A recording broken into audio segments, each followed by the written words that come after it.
Last week when we recorded, it was like almost 70 degrees outside. Now we have like a foot of snow on the ground. Noxious. Wild. Also, I think it's hard to tell like the reasons why, but a lot of screen time was had yesterday because it was snow day. And whenever that happens, my kids turn into demons. Demons. So we are currently on a screen hiatus, Detox. taking it back to the 90s for a while. Detox and I don't know. It's weird being a parent like right now where they learn and I'm grateful for this, but they learn so much on social emotional skills now at a very young age that my first grade boy has so many feelings that are like catastrophic.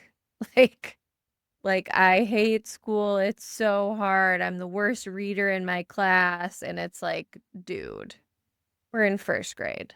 If you're like playing and having fun, I really don't care. Like, we're not in it for the academics at this point. So they just, kids have a lot more feelings now than they used to. I mean, I think we had them, but I think like we talked, Probably. yeah, but like what we talked about last week was, how you were praised for being the easy kid and you were the old soul and you were the all Yes. of that kind of stuff. And it was inconvenient to have those big emotions. And sometimes maybe you're even Right. punished for big emotions. Whereas now, so much more about mental health and psychology is like come to Yeah. light and Now. yeah. Yeah. Now I'm like, tell me about that. It's okay to have this big feeling. I understand I'm using all this other language. It just feels so like not like it feels like it takes so much energy. That's why our parents didn't do it. I know. It just like it takes so much energy out of me at the end of a day to be like you're having a full melty in the car. And I think honestly, small rabbit hole. My youngest did the very kind thing, so he got what's called Happy Mail sent home. A little girl fell outside. She got snow in her boot. A group of children were running past her. He was in the group of children and he stopped to help her figure out what was going on with her boot. So he like does the thing, he gets the recognition from the teacher, right? And if naturally my two heart, my big old two heart is like, God, that's so helpful and so kind. You're just like so great. So then I reward him with McDonald's and like my oldest still gets McDonald's, but it's like he couldn't handle the praise that my youngest was getting. So it was like a whole thing. It was like, "Are you proud of me too?" And I'm like, "Of course I'm proud of you." It's just like sometimes we celebrate you and your choices, right? We did that last week. You did a thing, remember that thing? And we celebrated. And now, like, we're celebrating this thing. Full melties. All the feelings, all the things. Oh man, he might be a 3. We did a Peloton meditation in my room at one point because I was like, I don't know what else to do. So we're gonna lay here. We're gonna we're gonna listen to this. We're gonna try to connect our mind and our body for a second because I don't think we're very connected. I know I'm not. Like, Oh, kids. I say that like I have any idea. I have none. No idea.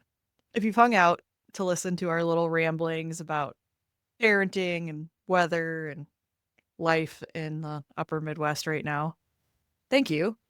And welcome to Tana and I's podcast, Enneagram Adventure, where we talk about most things through the lens of the Enneagram and occasionally get off topic and talk about other things, but try to keep it on a mostly, developmental kind of track. I don't know if I'm saying that very well. yeah. Anything you want to add? No, besides that, I just noticed, like, I am beige, the blanket behind me is beige, the chair is beige, the everything's beige. Wow, some color in here. No, besides core motivation is obviously very important when thinking about the Enneagram. So it goes, the Enneagram goes deeper than a traditional personality assessment that you have taken, like Myers-Briggs is an example, where it is a reflection of your core motivation and why you do the things that you do, not just the things that you do. We're going to be taking it back a bit. We haven't done this for a while, but we're going to talk about each of the numbers again. Reminder of kind of the name associated with each of the numbers, virtue, core motivation, and Orientation to time. orientation to time. Yep, that's right. So if you haven't listened to any of the 50 plus episodes that we've already recorded, this will be a good one to jump in, get introduced to a few of the core concepts. Yeah. Yeah, I was realizing as we were looking back at, I forget what number this is, 56, 50 something, Yeah. that we haven't talked about structure of the Enneagram in a while and sort of how the system works.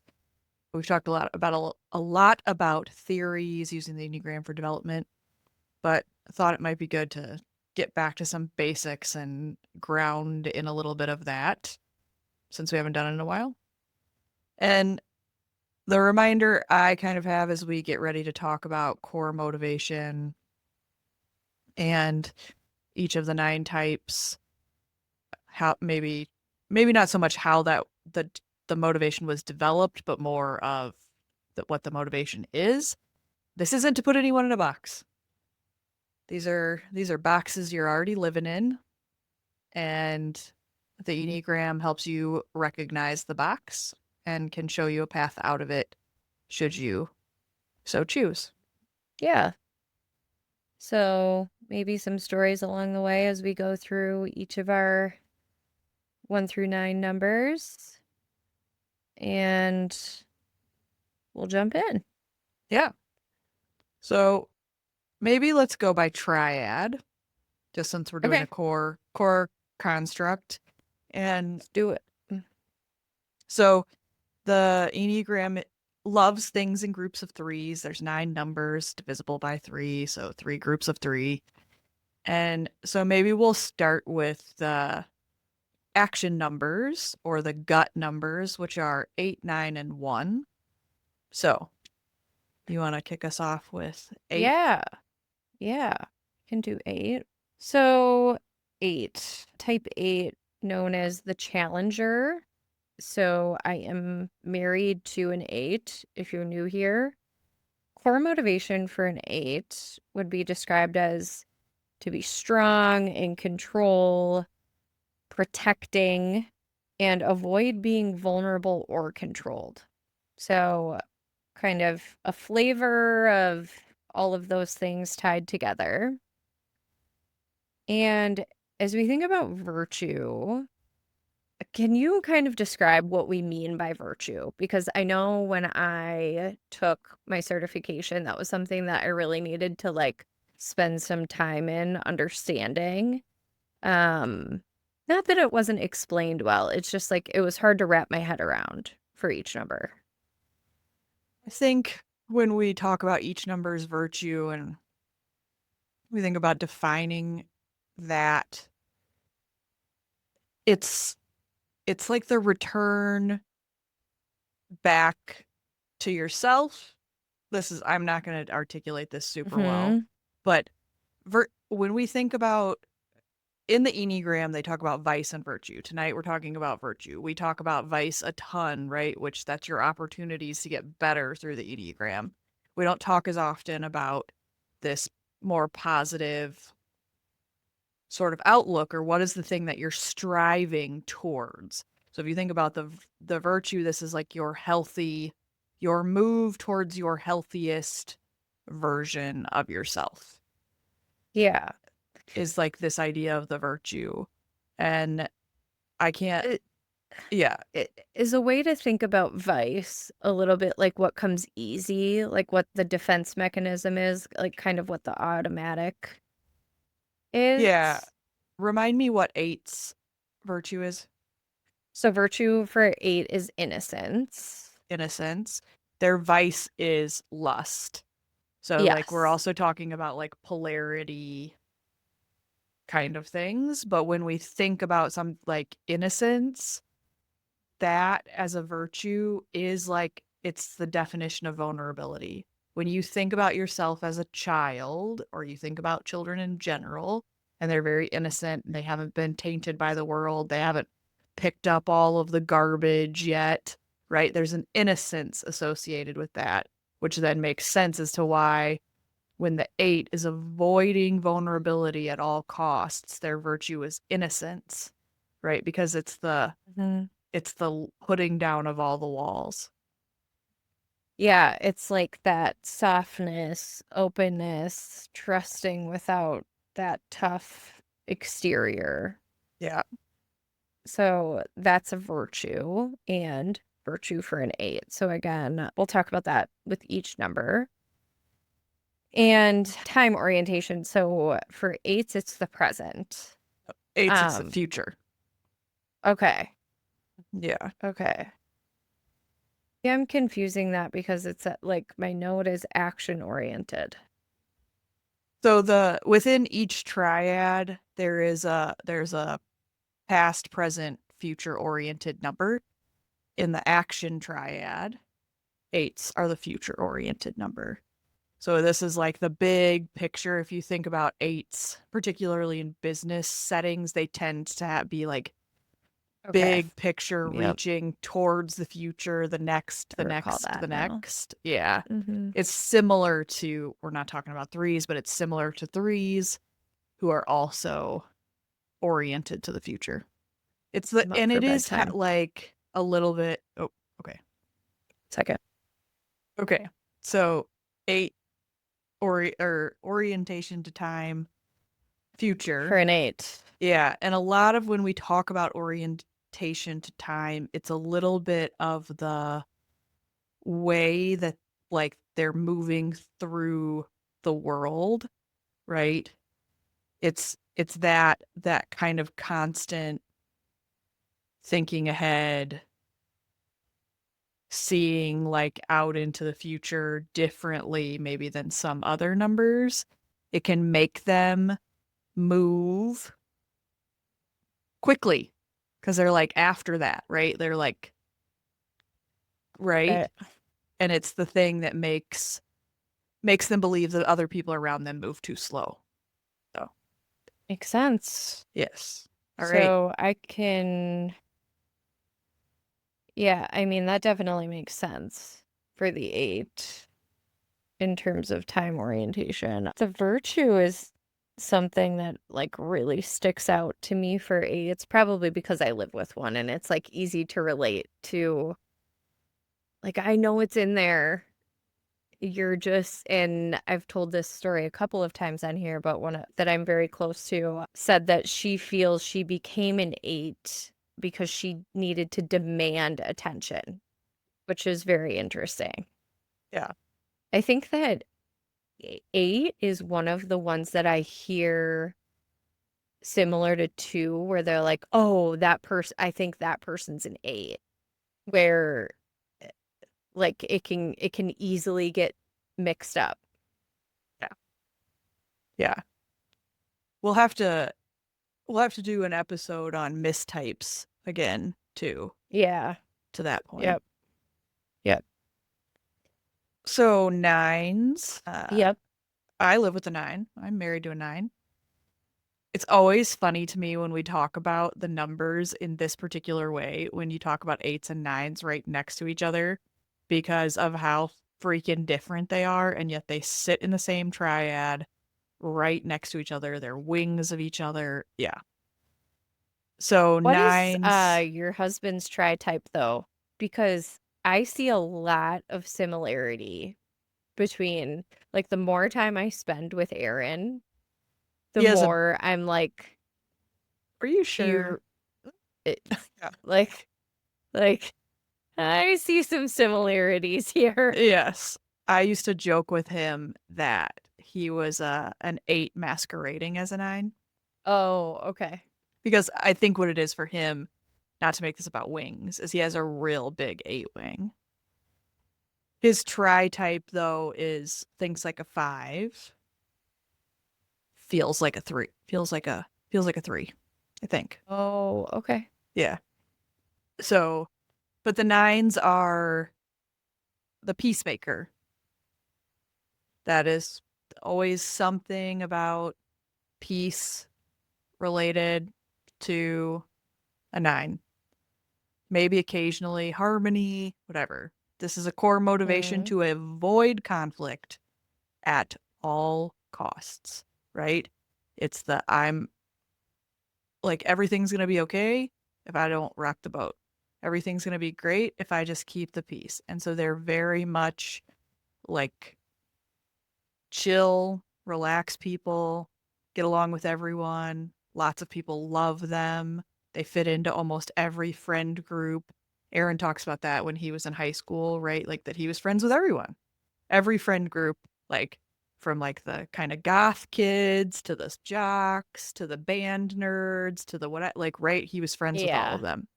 And that's very typical of the 9 to kind of have that ability to like go in and out of those kind of groups in an unassuming way. That also is like what makes us really love them, right? Because they are accommodating, Yeah. calm, easy to talk to.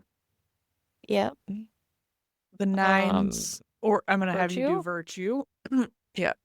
Yes. So virtue is right action, is the note that I have, engaging with life instead of like numbing out. Yep. That's exactly it. And I would say right action also in the fact that 9s tend to be really busy people, but they don't do priority very well. It's hard for them to understand all the time what's the most important thing. Sure. That makes Yeah. sense. That Yeah. makes sense. Time orientation? 9's orientation to time is the past. And so they kind of think about things through the lens of the past. Is that what makes them kind of fall asleep to priorities sometimes? I think it can. I think the numbers that have the orientation to time that is the past, which happens to be all withdrawing numbers, by the way. They they tend to reflect a lot, and that's like the orientation of the past. So it's like this thing happened to me back then, therefore it impacts how I make decisions today. And they can also get really like they can kind of dwell in the past too. Yeah. Sure. Every Sure. number, like the 3 numbers that are oriented to the past, it's all just slightly different, but they all have in common that kind of reflective thing and the, stewing in events. Interesting. Yeah. Okay. All right. One. 1, the perfectionist, the reformer. Yep. What else do they Yep. call them? The strict The perfectionist strict sometimes. perfectionist. Yeah.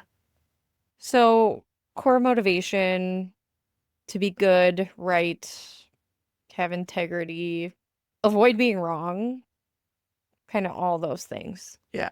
Avoid being seen as bad. Yes. Yeah. Yes. So, their virtue for one is serenity, which would be like accepting imperfection without anger. And Yeah. anger is bad Yeah. associated with the one. Like in their head, it's like, I cannot show that because it's bad. Yeah. They avoid anger. It's interesting. And, when I've taught the Enneagram and I have a 1 in the group that I'm teaching to, and we talk about this triad, right? 891. They're in the action triad or the gut triad or the Hmm. anger triad. And ones always have a reaction. Nines do too, but they don't talk about it as much. But one's reaction is always like, well, I'm not angry. But I'm not angry. Like underneath all of that, you are, right? And it's Yep. resentment. So ones take the anger and they point it inward and it becomes resentment. They point it inward and they don't express it outward because that would be bad or inappropriate or things like that. I've heard you do sessions multiple times where like that's almost, you can almost count on if there's one in the room, because you will always ask the question like what resonates or what doesn't.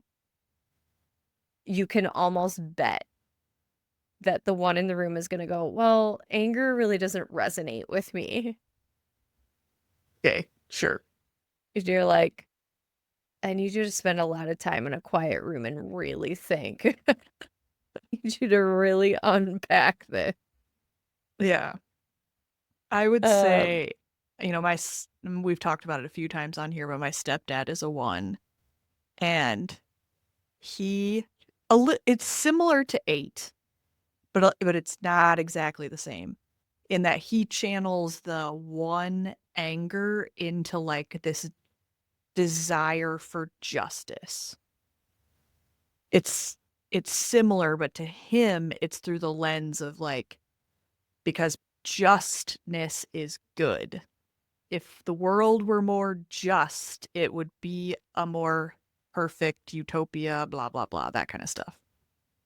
I don't mean yes. to blah, blah, blah, the like perfect utopia world, but you know what I mean. I mean, we can blah, blah, blah that. The thing that inner critic, if there's anything a one can relate to that can maybe get them there for how angry they are.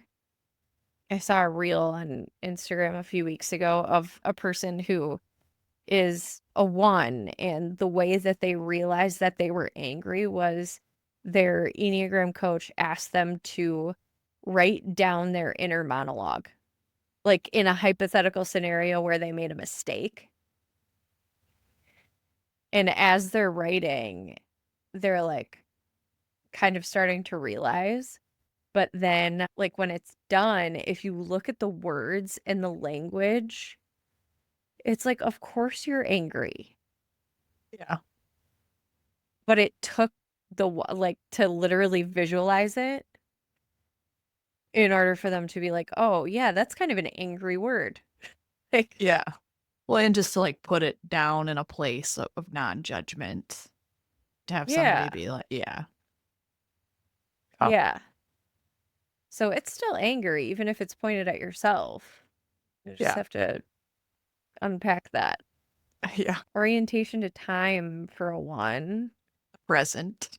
So the all of the I don't want to make this about stances, but all of the compliant or dependent numbers orientation to time is the present.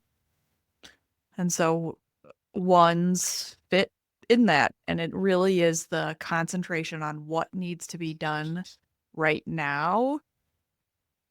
And how do I take care of things right now? How am I navigating the world right now? And in some ways, people are like, oh, I'd like to be more present. I'd like to not be dwelling in the past or dreaming about the future or whatever, like the other numbers looking at this.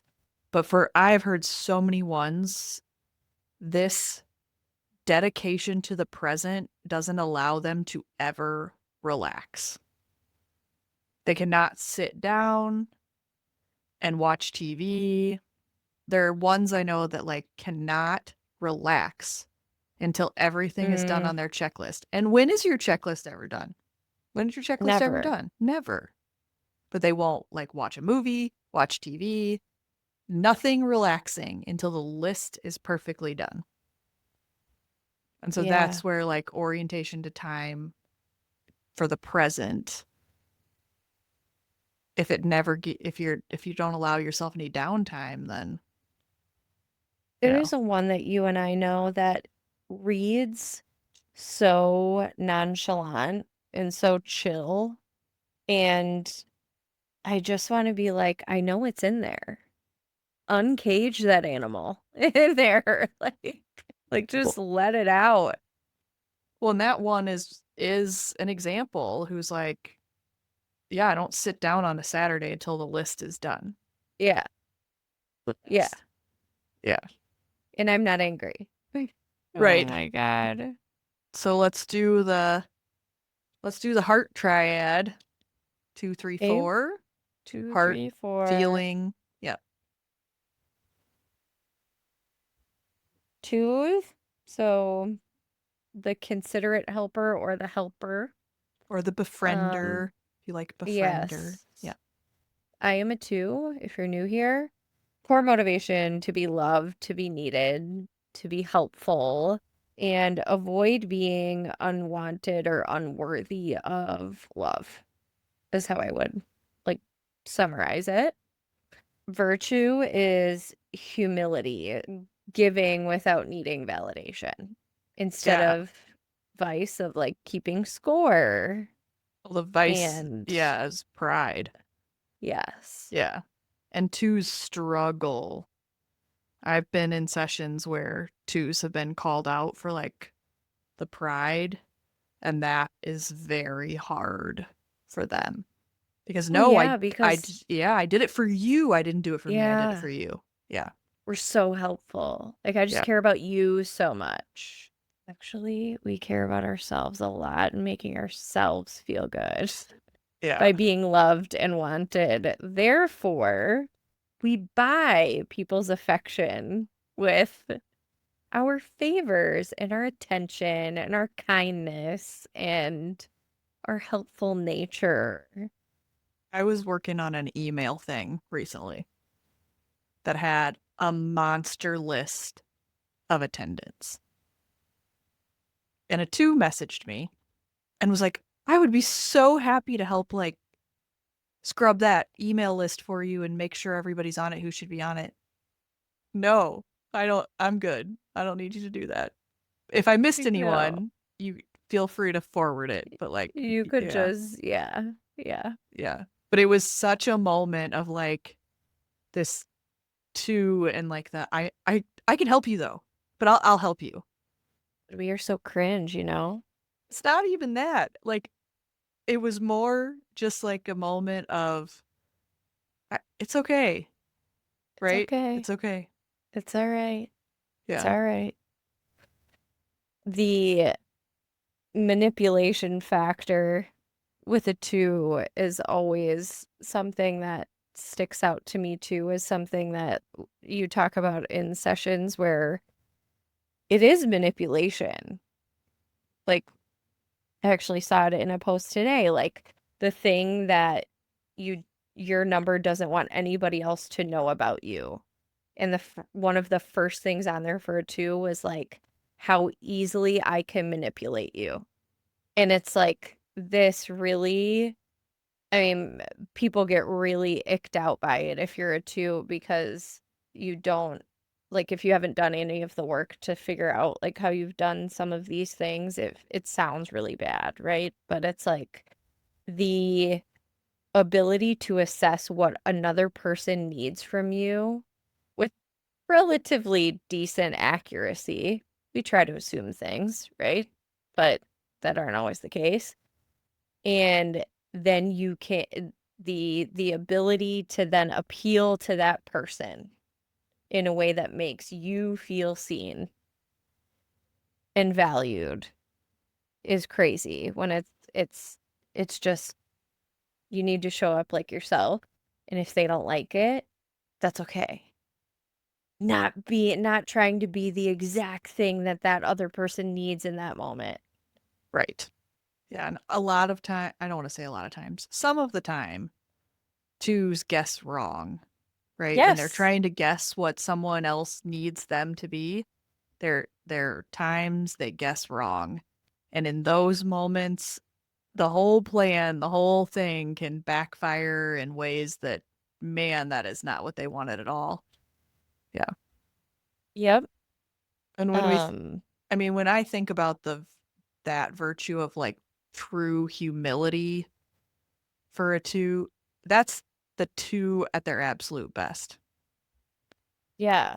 That's the two that does give, truly give to give, not to get anything back in return. Yes, it's the two that does that, but also the two that, if you think of humility in like a very literal sense, it's the admission of a mistake for the fact that it's just freeing, or an Right. admission of a vulnerability or whatever it might be, and how much weight that can take off your shoulders to just say it out loud. Well, and it's the not needing, and to go back to what I said before a little bit too, it's also the not needing the credit. Yeah. Yeah. It's, yeah, letting go of the scorekeeping. Yes. Orientation to time.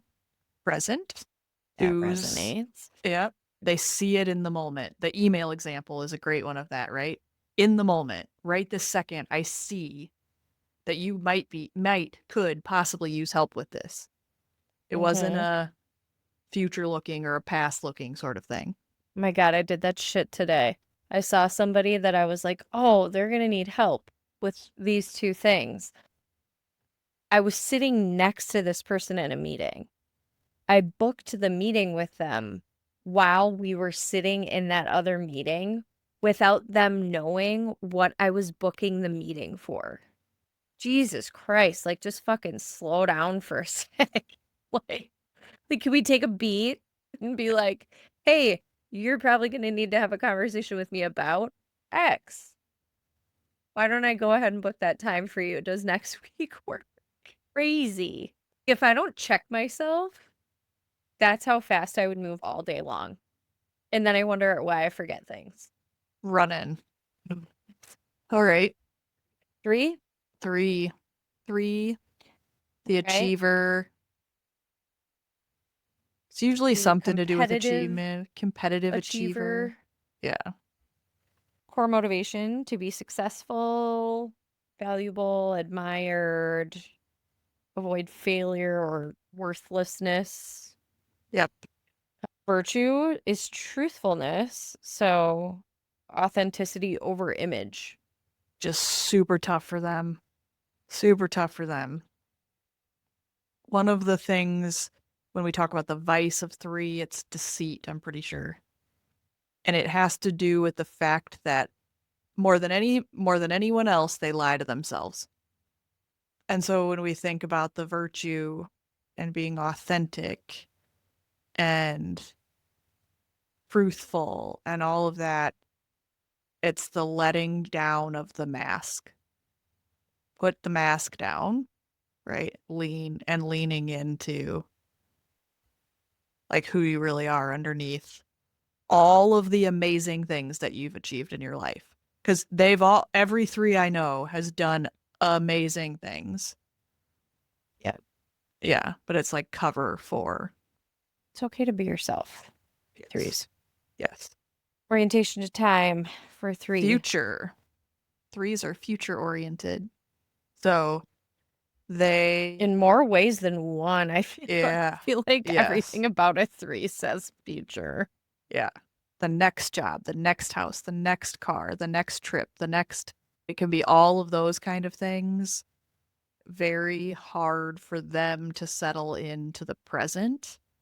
What I think is sometimes interesting, I don't know if you see this in your husband, but I see this sometimes, not in all threes, but a lot of threes, is that with this sort of big picture orientation of time to the future, they actually can be really terrible procrastinators, right? Because they're so busy kind of like dreaming about the thing that's out there and like thinking about the next thing that's coming, that then they get like really close to their deadlines or the whatever it is in this moment, that they're like rushing then to like get the thing done for right now.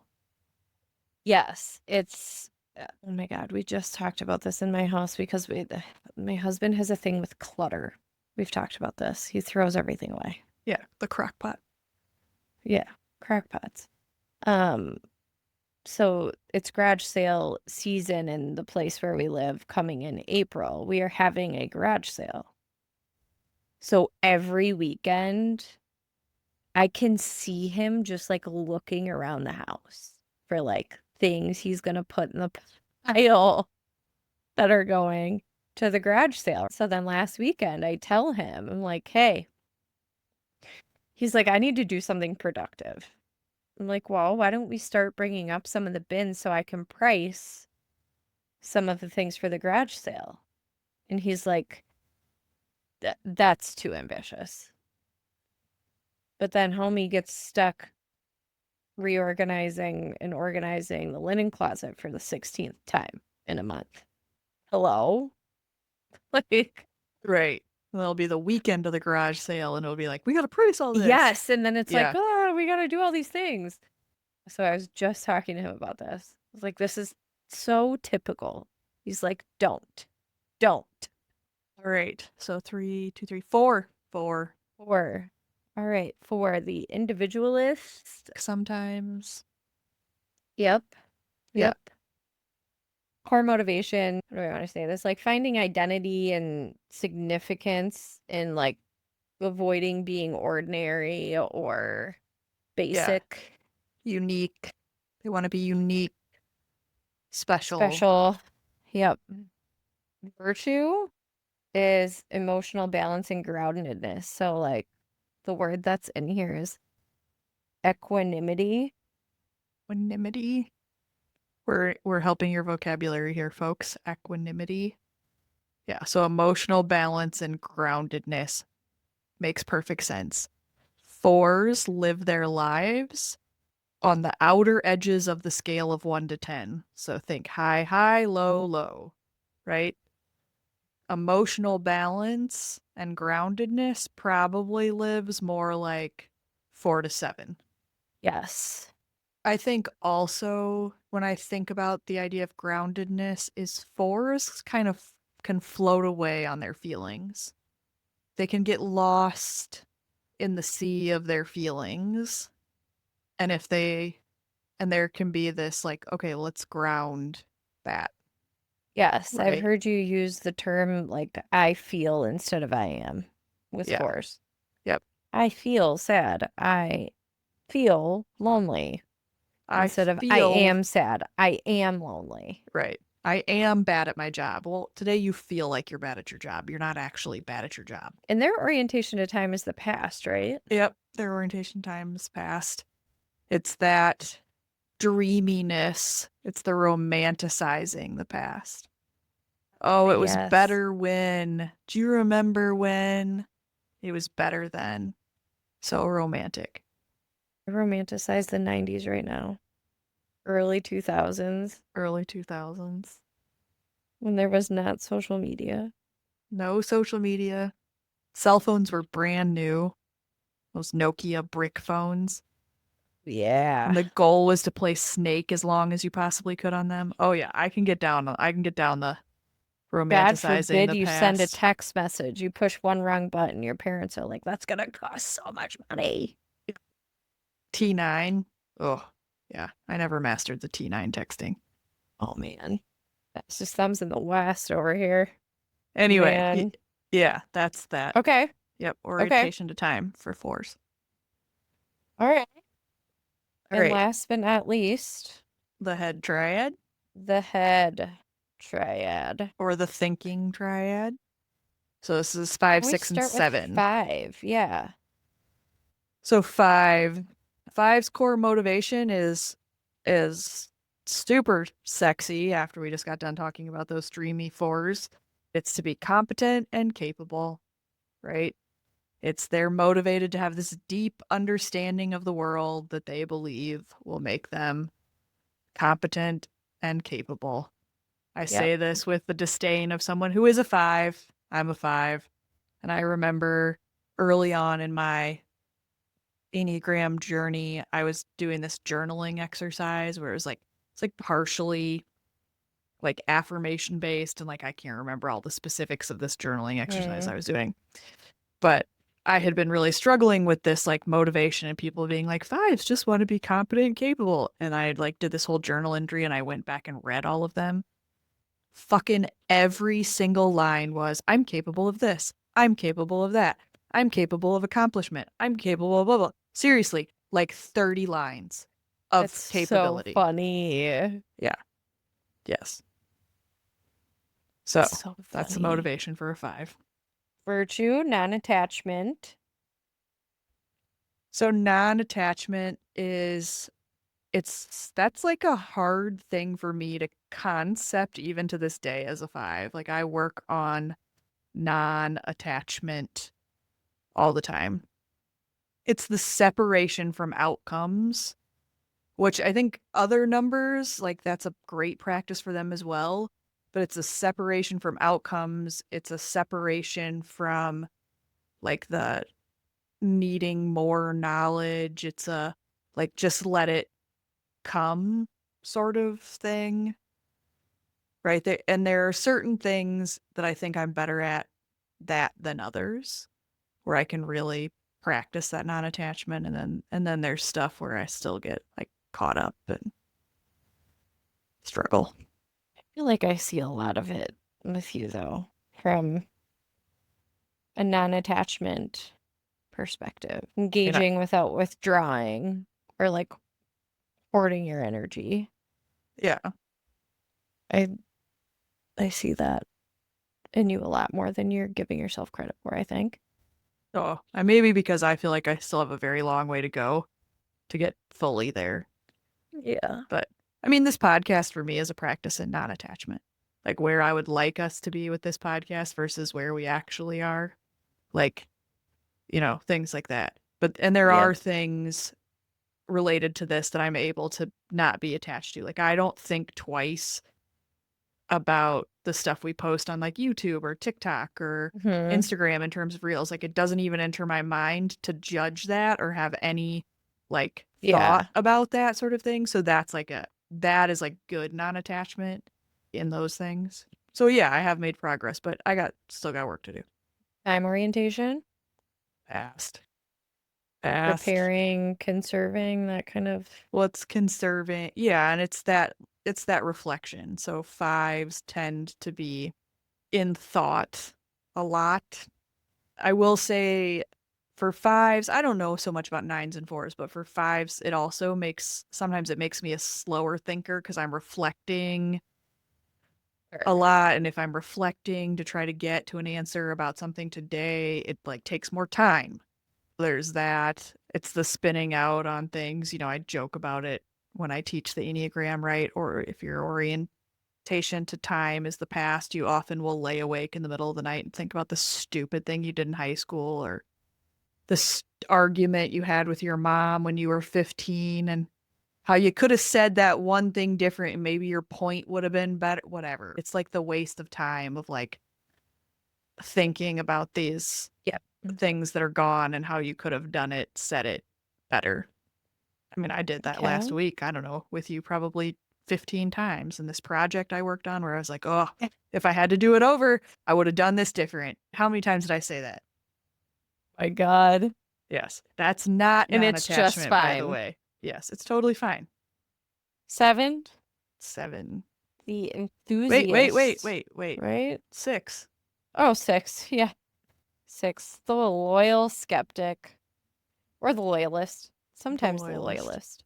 Yeah. Um, core motivation to have security and support, avoiding danger or like the unknown or uncertainty. So, virtue for the 6 is courage. So, kind of like acting, fear be damned. What's their vice again? Vice is it's the over preparedness, isn't it? Oh, you're It's right. You're right. the Yeah. And courage is the virtue. I think about what's interesting to me about courage as the virtue is that if you think about sixes, just generally speaking, they're most likely the bravest number because they're walking around worrying about the worst case scenario all the time, scared of Mhm. what's coming next, and yet they keep showing up. They keep showing up. And it takes a lot of effort and a lot of bravery to keep showing up when the world feels that scary. Yep. So it's always interesting to me, but it's yeah, that for that to be the virtue because I think they're doing it in their own way. Yeah. Yeah. That makes sense. But it's also like to the point of over preparedness, letting that go, letting it go. Yeah, I mean, to my earlier point around the weight that you need to set down, it's the what would it feel like to not worry about all of the things that you likely don't have control over? Yeah. I guess that's a different kind of courage, right? Yeah. Yeah. Yeah. Yeah. So Orientation to six, time for a 6. the present. Six's orientation to time is the present. Which is crazy if you think about it. Like, wouldn't you think a 6 orientation to time would be the future because they're so busy worrying? Yes. There is a lens you could put on that's like they're so busy worrying about what could happen Yes. that the orientation to time should be the future. But what I will say about it is all of the preparedness comes to fruition in the present. In that moment when they have the thing the person needs, right? Right. Yeah. And last but not least, the 7. 7. So the enthusiast. Which I have to tell you a funny 7 story really quick that goes right along with the enthusiast. 7 came to see me today and has been listening to the podcast. And you know what they said to me? What? You guys totally need some merch. Definition of enthusiast. I so appreciate that though. And that 7, if you That's listen to so this, I funny. appreciate it so much. Yeah. Oh my My God, I response love was that. like, my response is like, yeah, I would love that, but then somebody's got to store all that shit. We can do it. Yeah. We gotta figure that out. Yeah, we'll get to that one of these days. Oh my gosh. Well, core motivation for our friend 7s to be happy, satisfied, avoid pain, limitation. The world is their oyster, not to be messed with. Don't control me. I want to do what I want to do. And I want it to be Virtuous, exciting and fun. right. Yeah. Yep. Virtuous sobriety. So being present with reality and even the discomfort, Hmm. which is most of reality. Let's just face it, right? Yeah. The human There's a lot of experience is like a lot of discomfort. like not super comfortable. No. Like nothing is constant, nothing's ever the same. Change is inevitable, which is uncomfortable.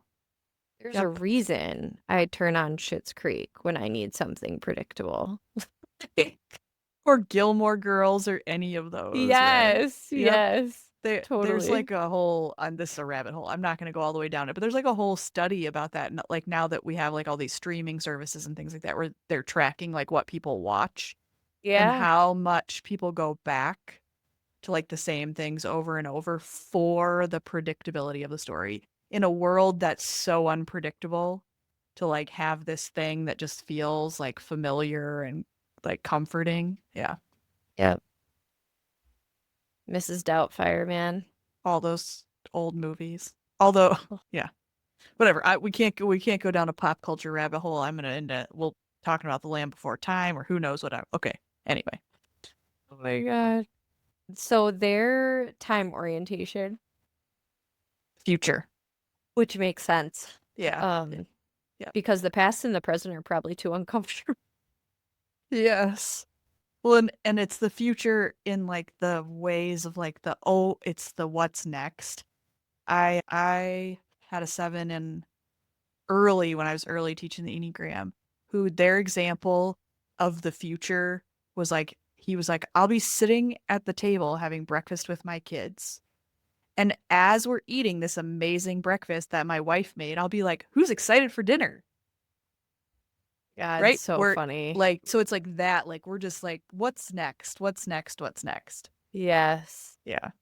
Oh my God, how funny. How funny. Well, that was our last.